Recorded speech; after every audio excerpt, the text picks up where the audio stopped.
that home run ball to Ivan too, that had to feel good for the whole. You know what? Yeah, we get that connection back, man. I think Ivan was kind of down on himself. So, you know, I can understand why. You know, he wants to be a starter, and that's something that's good. You know, you want guys who want to make plays. And I was on the sideline telling him that you know, when he gets in this game, his numbers called, he's got to be ready, and he was. Does the final score mean anything to you? I mean, when you see that many points? I mean, it's good to get a win, first of all, and no win is easy. To put up points, you know, that obviously means that we're headed in the right direction, and we've improved a lot. But, you know, W's a W.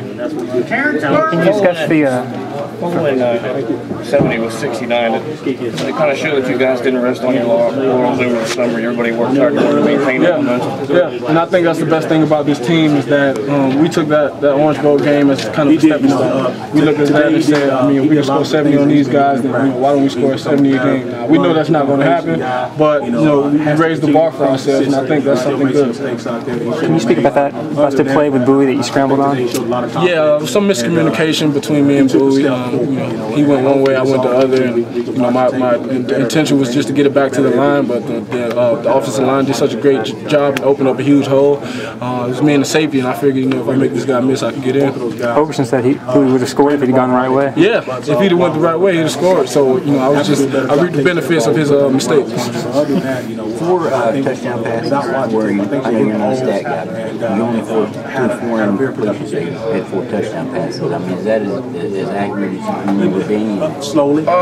He didn't get a lot of carries in the game, yeah. It's probably one of my best statistical games. I made some good reads. I don't want to boast on that. I want to get off from it. But, you know, I am proud to say that, you know, I did some great things today, and my improvements are kind of paying off, but I got a long way to go. Feel a little strange stepping under center to start the game? No, not at all. What does that package do for you? Obviously, you didn't really have that. I mean, it's the same package. It's basically that I'm under center. That's pretty much the difference. Now we can do a quarterback sneak, but other than that, you know, I've always been, you know, playing under center my entire life, so it's nothing different. Did you have to work with the center at all a little bit to get the snap down after having not done it in a couple of years? Oh no, Joey's been my center since my time here, and we went under center in the last system a lot. We never missed a snap, never fumbled a snap in any type of weather. So we hope to keep that up. You said you don't want to boast. I'll make sure you don't have a chance to here. What went wrong? Well, what can you all possibly improve upon after that? I can point out a few plays. For one, hit me with them.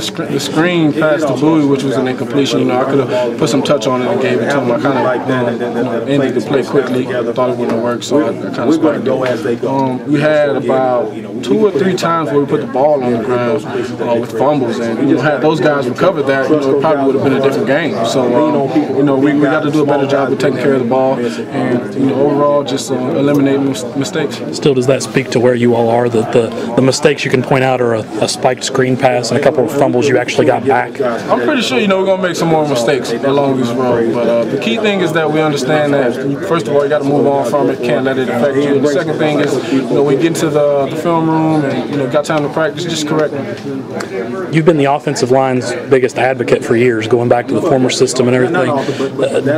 Was a performance like this sort of vindication for what you've said about all of them? Yeah, for years? they've had great performances, you know, in my time here. Like I said, LSU game last year, Clemson game last year, I went untouched. A couple games, you know, from the previous system, I went untouched. And you know, you're not going to have perfect games. Those guys have a really hard job, you know, picking up blitzes, and you got big, strong guys. Like I say all the time, I wouldn't be able to do it at all. So you know, I'm just proud that those guys continue to work hard and believe in me, and I want to keep believing in them.